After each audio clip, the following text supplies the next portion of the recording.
myself Dr. Tanya Gujral, MBD Musculoskeletal. So today we'll be talking about McKenzie approach to low back pain. So McKenzie approach to low back pain, it is also called as mechanical diagnosis and therapy.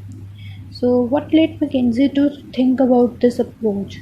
One day in his OPD, a patient reported to him of severe low back pain, which is radiating to both his limbs. So he was running a busy OPD that day.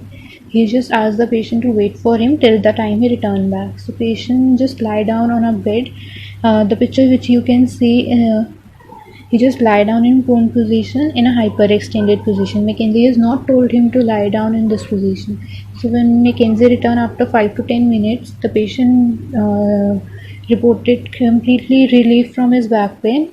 He just had back pain only in his lower lumbar region, and the radiation is all gone. So McKenzie acted very smartly and he asked the patient, that's all for today, just come tomorrow. And repetitively he just daily changed the position of the patient and observed his symptoms.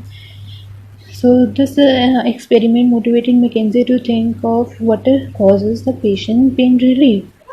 सो उसके बाद McKenzie ने low back pain को 3 syndromes के accordingly classify करा. The first one is postural, the next is dysfunction and the another one is rearrangement. जो postural syndrome होता है उसमें जो पेशेंट को पेन आता है वो होता है स्टैटिक लोडिंग की वजह से, पोस्चरल स्ट्रेसेस की वजह से. और जब हम वो पर्टिकुलर पोस्चर रिज्यूम करते हैं तभी पेन रहता है, और जब हम एक्टिव रहते हैं इन न्यूट्रल पोजीशन रहते हैं तो वो पेन चला जाता है हमारा. बट जैसे मैं पेशेंट को बोलूँगी आप स्लाउच पोस्चर या जो भी पोस्चर में उन्हें पेन है वो रिज्यूम करो, पेन तभी आता है पेशेंट को. इसमें पेन इसलिए होता है क्योंकि एक ही टिश्यू पे कंटिन्यू लोड पड़ रहा है. बट जब वही tissue back to its neutral position आ जाता है तो pain transmission to the pain gate stop. Then next we come to dysfunction syndrome. Dysfunction syndrome में there is mechanical deformation of the soft tissue. अब हम continuously forward flex position में बैठेंगे. So all of you know about creep phenomena. Creep phenomena के according एक continuous load पड़ रहा है. अगर मैं आगे की तरफ झुक कर बैठती हूँ तो एक कंटिन्यूस लोड पड़ रहा है एक्सटेंडेड पीरियड ऑफ टाइम की वजह से, जिसकी वजह से जो डिफॉर्मेशन है वो बढ़ जाता है. लोड कांस्टेंट है, टाइम बढ़ रहा है और डिफॉर्मेशन भी बढ़ गया है हमारा. इसका मेनली रीज़न यही होता है कि प्रीवियस अगर कोई इंजरी, डिजनरेशन या इन्फ्लेमेशन है तो उसकी वजह से उस टिश्यू पे एक स्कारिंग एंड कॉन्ट्रैक्चर हो जाती है. ऑल्सो जो डिसफंक्शन सिंड्रोम है it can be a progression of prolong postural syndrome. Rearrangement syndrome, rearrangement में क्या होता है, हम कंटिन्यूसली फॉरवर्ड पोजीशन में बैठते हैं for extended period of time. ये नहीं आज बैठी है आज ही मेरा पेन स्टार्ट हो गया. तो इसकी वजह से क्या होता है, मेरा जो न्यूक्लियस पल्पोसस है, इनफैक्ट हम सभी का nucleus pulposus it has a tendency to move towards the area of least pressure. तो जब हम बहुत ज़्यादा स्लाउच्ड पोस्चर में रहते हैं तो मेरे इंटीरियर वर्टिब्रा पे बहुत ज़्यादा लोड आ रहा है, तो मेरी जो डिस्क है, मेरी न्यूक्लियस पल्पोसस है, इट मूव्स बैकवर्ड. तो मेरे एनुलर फाइबर्स में जो है फिशर्स डेवलप हो जाते हैं. मैकेंजी ने फर्दर कहा कि rearrangement can be labelled as reducible और irreducible on the basis of presence और एब्सेंस ऑफ हाइड्रोस्टैटिक मैकेनिज्म. इसका मतलब है कि हाँ, हो सकता है मेरा न्यूक्लियस पल्पोसस जो है it can move back to its original position by continuous exercises. अगर मेरा हाइड्रोस्टैटिक मैकेनिज्म इंटैक्ट है उसका मतलब है अगर मेरी एनुलर फाइबर्स इंटैक्ट हैं, so it will create a atmosphere, it will create a pressure that will force my nucleus pulposus to move back to its original position. But अगर मेरे annular fibres में ही बहुत ज़्यादा टीयर्स हैं तो it will be called as irreducible. इसमें जो pen आता है वो इसलिए आता है क्योंकि मेरा जो बॉडी का लोड है वो कंटिन्यूसली एक ही पार्ट पे जा रहा है और उस पार्ट में भी अब वीकनिंग स्टार्ट हो गई है, फिशर्स डेवलप होने शुरू हो गए हैं. तो वेट फिशर्स डेवलप होने शुरू हो गए हैं तो वेट शिफ्टिंग हो रही है. एक पार्ट पे बहुत ज़्यादा वेट आ रहा है, एक पार्ट पे बहुत कम वेट आ रहा है. तो इस वजह से हमारे जो नोसिसेप्टर्स हैं एक साइड के वो ओवर एक्टिवेट हो जाते हैं and it send signal back to the brain कि हाँ there is something wrong in it.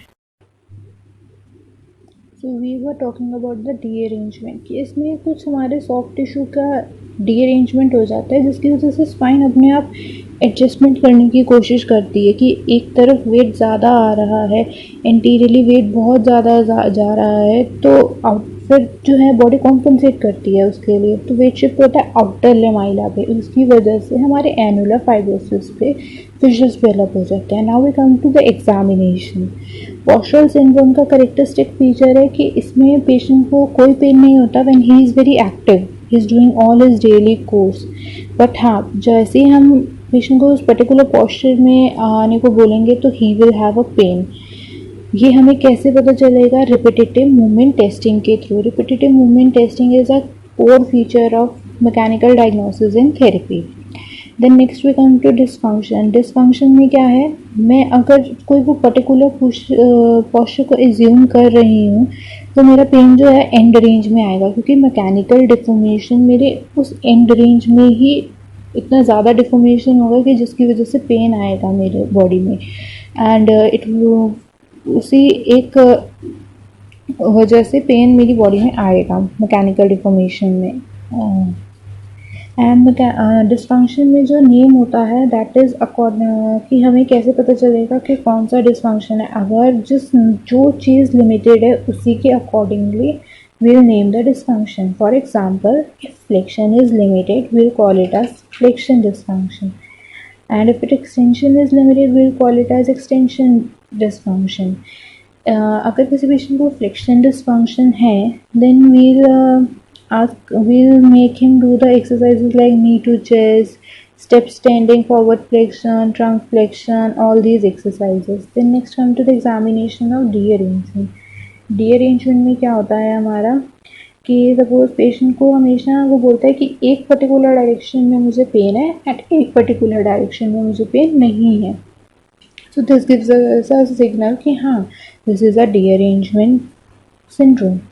अगर पेशेंट को बोलते हैं हम कि आप फ्लेक्शन करो एंड ही सेइंग हाँ फ्लेक्शन में पेन है बट एक्सटेंशन में नहीं है, तो we call it as posterior derangement. इसके लिए जो एक्सरसाइजेज हैं उसका एक सेट प्रोटोकॉल है and we have to move in a sequence. For example, first exercise is prone line. Simply just prone line. Patient has to be asked to just lie down in a prone position. Then next is prone on elbow. Then is prone on hands. Then is standing back extension, and then we can later progress on to double leg bridge. But this rearrangement का मतलब ये नहीं कि हम patient को सिर्फ extension exercises करवाएंगे। हम पेशेंट को एक्सटेंशन एक्सरसाइजेस ही करवाएंगे इनिशियली, बट जैसे ही उसके जो पेन है वो कम होने लग जाएगा, उसका जो सेंट्रलाइजेशन होगा पेन का वो उस डायरेक्शन में मूव करेगा पेन, तो हम लेटर ऑन फ्लेक्शन एक्सरसाइजेस भी पेशेंट को करवाएंगे, बट लेटर ऑन स्टेजेस में। Now what is centralization and peripheralization? जब पेशेंट को बोलता है कि मेरा पेन एक्सट्रीमिटीज़ में ट्रैवल कर रहा है, पेरीफेरी में ट्रैवल कर रहा है, तो we'll call it as peripheralization. Just as a easy way to remember is कि it is moving towards periphery, तो peripheralization. It is moving back to center, तो इट इज़ सेंट्रलाइजेशन। हमारा हमेशा फोकस होता है कि पेशेंट का जो पेन है it should be centralise. Now there is also one last thing left कि इसके कुछ कॉन्ट्रा इंडिकेशंस भी होते हैं कि मैकेंजी को नहीं करना हमें। अगर पेशेंट को ब्लैडर एंड बाउल डिस्टर्बेंसेस हैं तब नहीं करना। अगर पेशेंट को इन एग्जामिनेशन ऐसी कोई पोजीशन ही नहीं है जिससे पेन रिलीफ हो रहा हो तब भी पेशेंट को नहीं करना। कुछ आर्किटेक्चरल फॉल्ट्स हों पेशेंट के, जैसे कि लिस्थेसिस एक्सेट्रा, तो भी नहीं करने हैं हमें मैकेंजी अप्रोच को यूज़। देन इसमें कुछ ट्रैफिक लाइट सिग्नलिंग होती है। ट्रैफिक लाइट सिग्नलिंग का मतलब है कि हमें कैसे पता चलेगा कि are we doing the correct treatment और नॉट। सो इसमें 3 कलर्स हैं, red, green and amber. So red colour अगर हम बोलेंगे it's a red sign. So red sign कब होगा? अगर पेशेंट बोल रहा है कि मेरे प्रीवियस सेशन से अब तक मेरा पेन इंक्रीज़ हो गया है। तो अगर हम डिस्फंक्शन करवा रहे हैं, डिस्फंक्शन सिंड्रोम की बात करें, तो उसका मतलब है कि जो मूवमेंट है वो बहुत over force. So we were talking about the traffic light signalling. So अगर रेड कलर है डिसफंक्शन में अगर हम बोलेंगे रेड कलर की, जब पेशेंट का पेन बढ़ रहा है, मतलब कि हम उसको जो मूवमेंट्स करवा रहे हैं वो बहुत ओवर फोर्सफुल मूवमेंट है which are creating a microtrauma. And derangement में अगर हम बोलेंगे रेड सिग्नल है, पेशेंट का पेन बढ़ गया है, तो it might be because direction of the movement is incorrect, या फिर मूवमेंट बहुत ज़्यादा रैपिडली हो रहा है।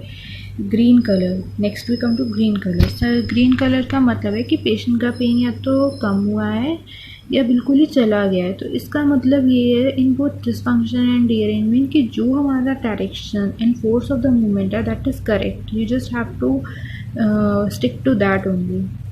Then next we come to amber colour और you can also say it yellow. ये इसका मतलब है कि जो पेशेंट का पेन है ना तो वो बढ़ा है ना है वो कम हुआ है। तो इसमें इसका मतलब है कि या तो हमारी फोर्स जो है वो सफिशेंट इंटेंसिटी की नहीं है which is not letting the patient decrease his symptom, उसकी वजह से जो है हम कह सकते हैं कि पेशेंट का पेन एक प्लेट्यू फॉर्म हो चुका है, ना इंक्रीज़ हो रहा है ना डिक्रीज़ हो रहा है। That's all for today.